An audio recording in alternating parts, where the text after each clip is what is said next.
how did we get here? Specifically, how did we get to this moment? And this guest is important for us as being the church Long Beach. Each one of our churches has been in Long Beach for as long as most of us has been alive. And through the course of that time has developed its own identities and its mission and service into the Long Beach community. And over the course of that time, each one of our churches has also discerned for themselves the need to self-identify as being a safe space, a welcoming space for those in our community that are disenfranchised, or even worse, attacked, scapegoated. And in this more recent history, that's meant the lesbian, gay, bisexual, transgender, questioning, queer, intersex community, that they had a plus on the end of that, just sort of be inclusive of everyone. And so when our churches came together as being the church, we knew we had our different gifts, our different personalities, but we shared that one mission to be welcoming. And that process for every one of us to get there has not been simple nor easy. We wish it was. In the United Methodist Church, we distinguish ourselves with a word called reconciling. That doesn't mean much to anyone outside the church, but it means we've set ourselves apart deliberately, even at the risk of the repercussions that could come at us from breaking church law, because we want to be biblically faithful in our welcome and unconditional in our loving. One thing to note for those of us who have said we're reconciling, my interpretation is that we're not just reconciling for the LGBTQ population in Long Beach.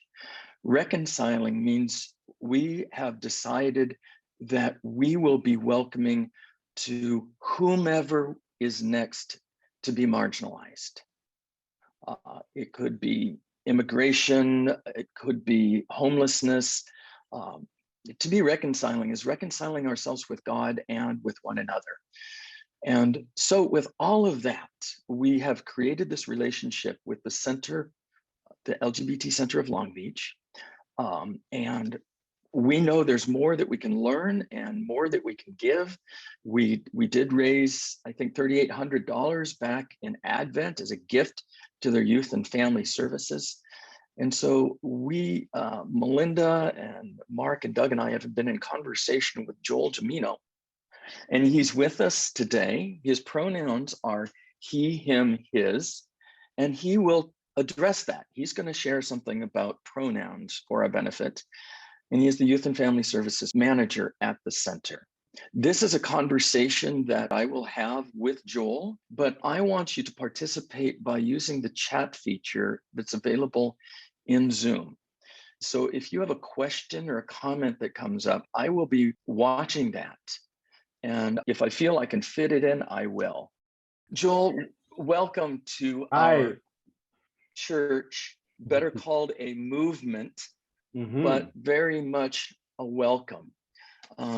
I just want to let everybody know that you have over 15 years of experience working with LGBTQ youth and family. This is your 7th year at the center. Is that correct? Yep. Let's see. In the last year, he has done over 60 different trainings for schools and agencies in Long Beach. And he has degrees in sociology and media studies from the Claremont colleges. And I don't know this for sure, but he and I might have been in Claremont about the same time. We can figure that out at another time. Joel, on behalf of all of us, welcome. We're honored that you're here with us. Yeah, thank you for having me. First I just want to say that, me just being here, I didn't recognize it until I logged in, but you all here at Grace reminded me of one of my one of the pieces of LGBTQ history that I really love. It comes from San Francisco, and it's called the Compton Cafeteria Riots. It actually happened before Stonewall, and basically it was very, in similar to Stonewall. There were a group of individuals, mainly trans individuals of color, that were hanging out at this all-night cafeteria called Gene Compton's Cafeteria. And for years, this was in 1966, and for years before that, they would be harassed by the police. And finally, at one point, this community fought back.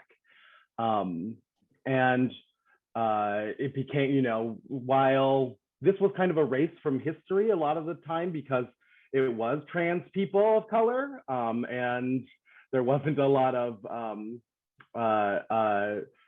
documentation of these things, especially prior to Stonewall. One of the things I always remember is that as this riot or this uprising happened, one of the organizations that was first to reach out was Glide Memorial Methodist Church, which is still today a very, very popular, very liberal church. And while I can imagine that at the time in the 60s and 70s, they didn't know much about trans individuals, what I do understand is that they saw the humanity in these oppressed communities. And that was one of the main things that they wanted to reach out for and make sure that these people were taken care of. So they provided food and navigated them to healthcare. So there is a history here in the church of reaching out to oppressed communities, for sure. Thank you for reminding us of that. Even our own history has some good in it as well as the challenging. But you used a term, trans, and yeah, I figure most of us know what that means.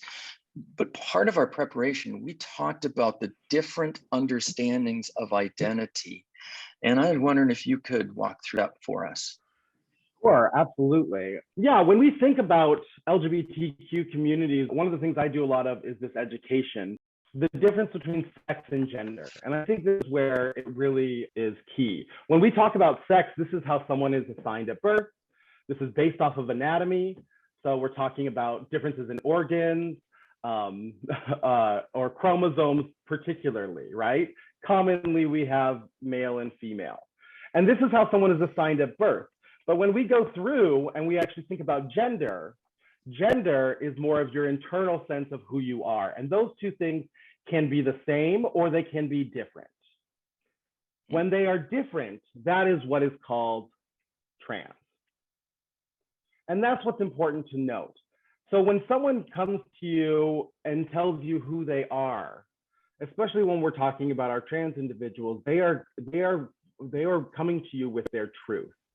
And this is something that I really like to say is really important, right? Whenever anybody comes to the center and the work that I do, they present to us their truth. And I know that they know themselves better than I will ever know them. And therefore, if they are presenting a truth about themselves, then it is a truth that I am going to accept as well. So all trans means, as we build this foundation, I really just want to say all trans means is that someone's gender someone's internal truth about who they are is not necessarily aligned with how they were assigned at birth, how their sex was assigned at birth. And that's really as simple as a gift. Yeah, go ahead, Dan. I want to clarify, because you've used a trans. When I grew up, there was a term called transvestite. Mm-hmm. And there's transsexual, transgendered, trans. What is appropriate for us? What term is appropriate for us to use and what isn't? I'm so glad you asked this question. So while today the most appropriate word to use to refer to this community is transgender. But when we look at the history, there are, transvestites. That usually refers to someone who can present or express themselves in a way that is not common to their gender or their sex. Or we have transsexual, which was another term that can be associated with transgender. While we don't necessarily use those in common terms, I do want to just say that given the history, there are people that identify as transsexual. And of course, whenever we meet someone, if they are telling us their identity, we always want to mirror back that language. But in terms of how we speak of the community, transgender at this point is probably the best language. Now, I also just want to say, you all have seen this evolution too. We have evolved. Our language will evolve. And I want everyone here to be open to that evolution. Even if we look at the history in Long Beach, our center was called the Gay and Lesbian Center of Long Beach up until 2014. And then we evolved to be the LGBTQ Center.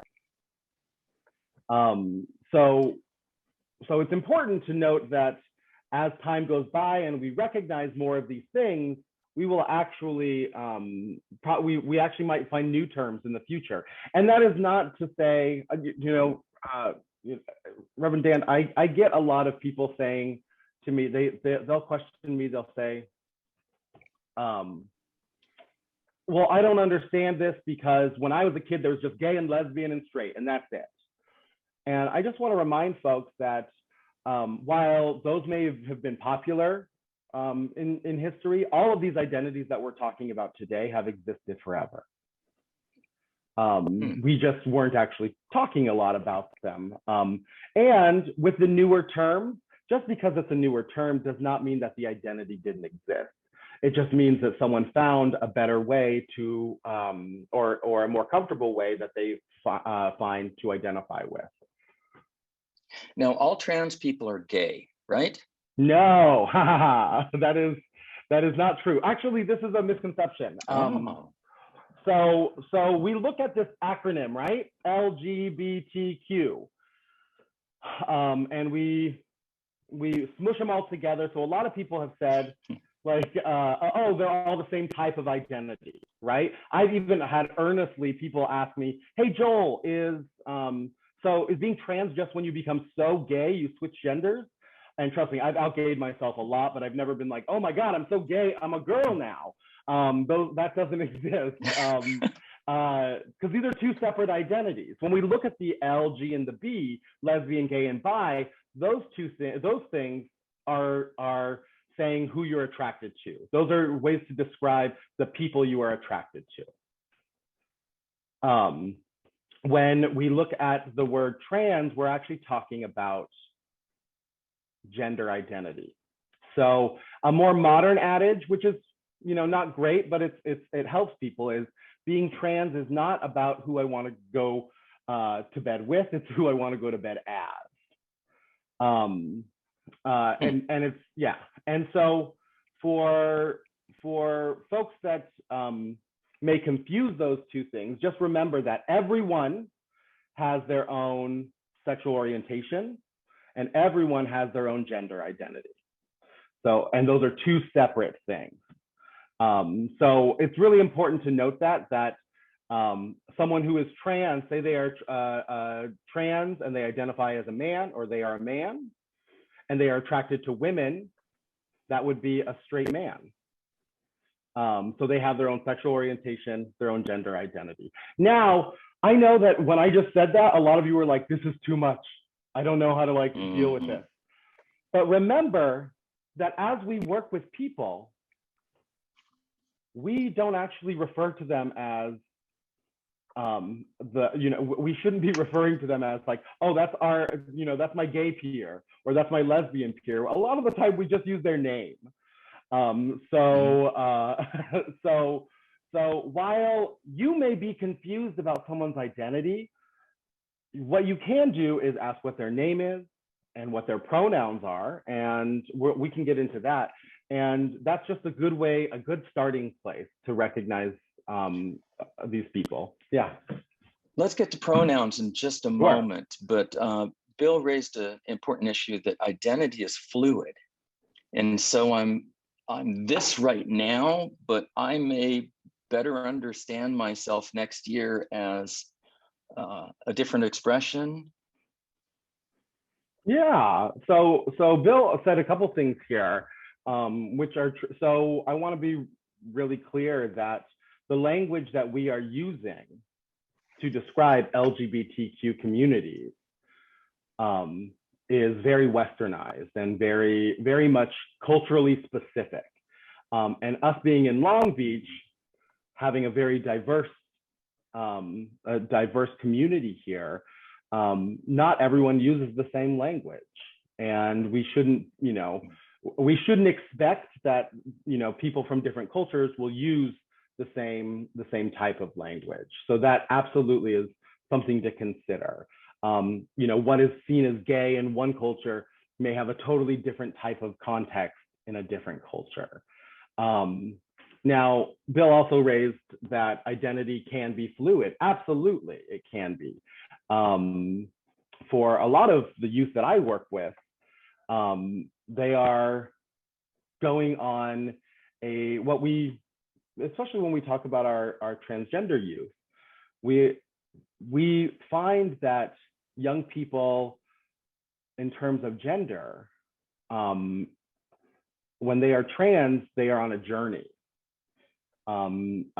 For them, that exploration of gender is really important. And that's part of what we do at the center, is provide a space where it is safe to explore that gender. Because as we think about gender as a whole, a lot of the time, we think of it as a set of rules that people have to follow. And there's not a lot of space for young people, or for people in general, to explore outside of those rules. Or when they do, they could be in danger. They could not be safe. For example, like if I wanted to, well, actually, do you mind if do I have time for a little story right now? Please tell us. Yeah. So I was working with a young man who is transgender, and he was going to one of the local high schools here. I met him when he was a sophomore, and he came from a very conservative background. And so as a young man, he was trans, but he couldn't tell his family that he was trans because they were very conservative. And so when we think about what that meant for how he presented himself and all of these other things, his family was so conservative, in fact, that they believed that he was his sex. They believed that he was a girl because he hadn't told them that he was trans. And they also believed that young girls shouldn't wear pants. So they only bought him dresses to go to school in. So every day he would have to go to school in a dress, and he had to have his hair long. So he had to present very femininely because that was the only safe thing for him to do. He would come to our center after school, and he would tell his family that he was going to the library, which isn't a lie. We have a library there. He would come to our program, and we got him a pair of pants that he could wear while he was at the center. He would grab the pants every time, and for 2 hours he would feel a little more comfortable. And then, even as like an ally to him, I didn't even realize. I said, "Oh, you know what you can do? You know what you can do? You can wear pants at school. I'll give a pair of pants to your counselor. She can keep them in her office, and you can change. You can get them from her every day." And then he told me, "I can't do that, Joel, because there's peers that know my family, and if they see me in pants, my parents will start to question me, and I run the risk of getting kicked out. I run the risk of being disowned." And that was real for him. That was real for him. And this is something that a lot of our youth are facing currently right now. So this is why it's really important that if anyone were to meet this young man they would probably think that he is a girl because he didn't have access to the clothes that he wanted to wear. He wasn't presenting in the way that he actually wanted to. And that's something that we as a community need to really think about. How can our churches be more supportive and welcoming? Yeah, for sure. So one of the things that we want to do is, as you go through this reconciliation, is to really try to unpack those ideas about gender that we have. And sometimes they're really, and this is probably the best thing that you can do in this is to really investigate where those views around gender come from.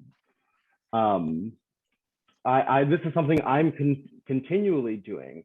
I was at Easter time, I was with my family and my nephew was running around being really rambunctious. And my mom said, "Oh, he is such a boy, he's so rowdy." And I questioned that. And I said, "Why do you say that he's such a boy? Like, can girls not be rowdy? Can other folks not be rowdy?" And even though it was like nothing, this was not something that was offensive or anything like that. One of the things I consistently do in a way that that really just tries to interrogate our belief system is, why are we making this assumption that boys are supposed to be, or that, or even at Easter when my niece came out, people were like, "Oh, you look like a princess," because she was in this new dress, right? Why do we continually say like, "Oh, you look like a princess"? These gender norms that we have that may actually be putting people in boxes that don't that may not necessarily feel good for a lot of people too. I have a for instance. Back when I was college, I was friends with a family that had some kids, and one was a 10-year-old boy who went to science camp and loved tinkering with things. And I asked him one time, I said, "What do you want to be when you grow up? Like, you want to be an engineer? You want to be a mechanic?" And he says, "Right now, I want to be 10 years old." He told me.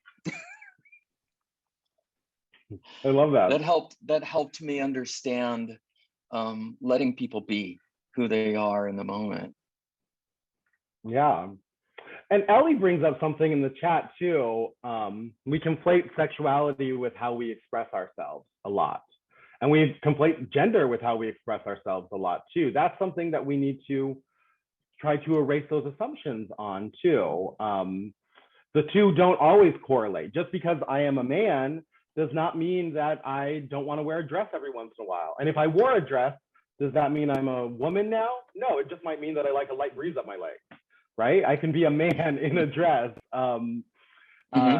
Those two things don't always correlate. And that's something that we have to really understand, because gender is so ingrained in our society. But there is this movement happening right now that is a gender revolution, it may seem like, and it could seem scary to people because it is maybe conflicting with some of their deeply held beliefs on gender. But I want to recognize that someone's own gender identity, whether it be man or woman, or like is legally recognized in California, people that are non-binary, meaning people that don't identify with either man or woman exclusively. That any of those identities, I want to be really clear, those identities are for the person themselves. And they are not a way to,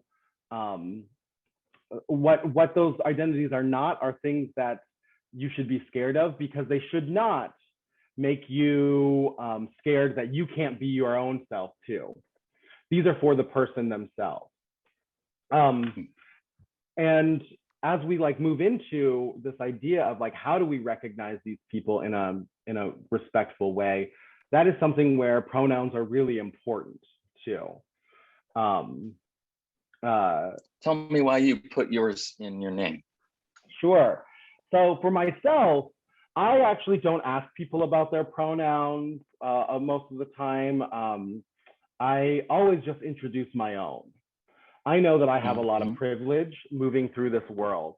I am a cisgender person. So what does that mean? Cisgender just means that I identify as the sex I was assigned at birth. My gender and my sex are the same. That's all that means as a cisgender person. And I also recognize that I have a lot of privilege.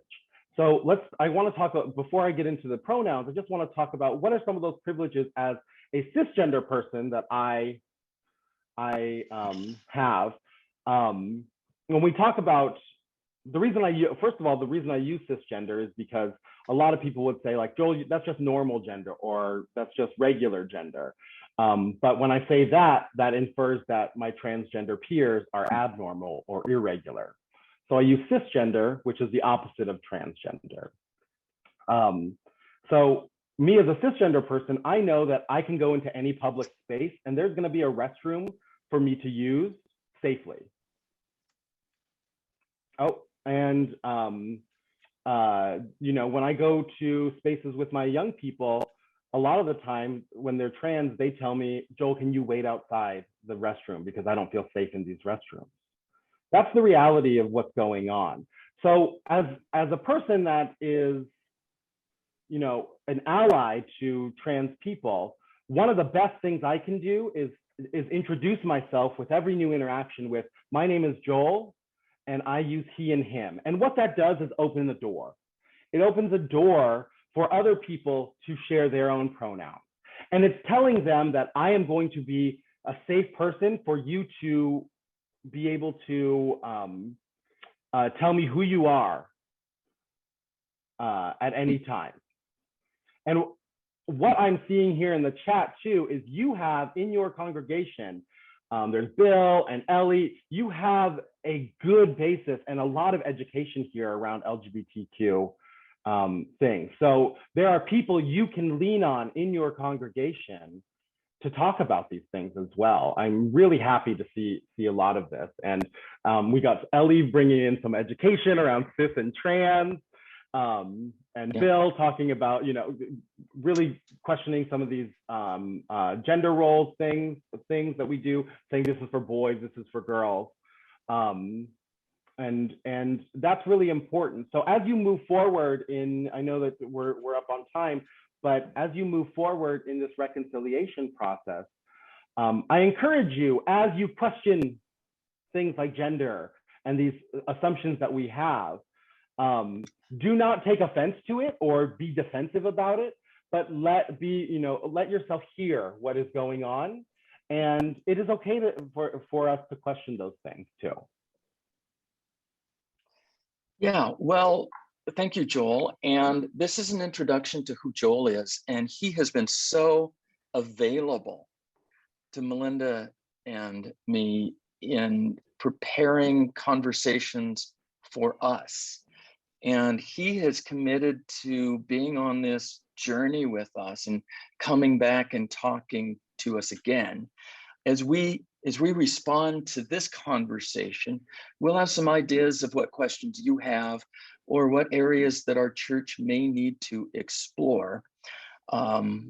We're so thankful that the center has been responsive to us because they literally are our neighbors, but also represent our neighbors as Jesus would have called them along the side of the road. So with that, Joel, again, blessings upon you. Thank you for your devotion to this, your time, and that you have discerned in your life that you want to care for others. That is a blessing to us that we don't even see. So thank you, Joel, and you're welcome back anytime. Thank you. Yeah. Thank you all. God bless you. Can I just say one last thing? You all faith communities are such an important part of LGBTQ life. There's a misconception that queer people do not have faith. but faith communities have always been a really important part. So thank you all for being open, and your visibility of being open. Seeing rainbows outside your church is such an important part, and it makes a difference. Amen.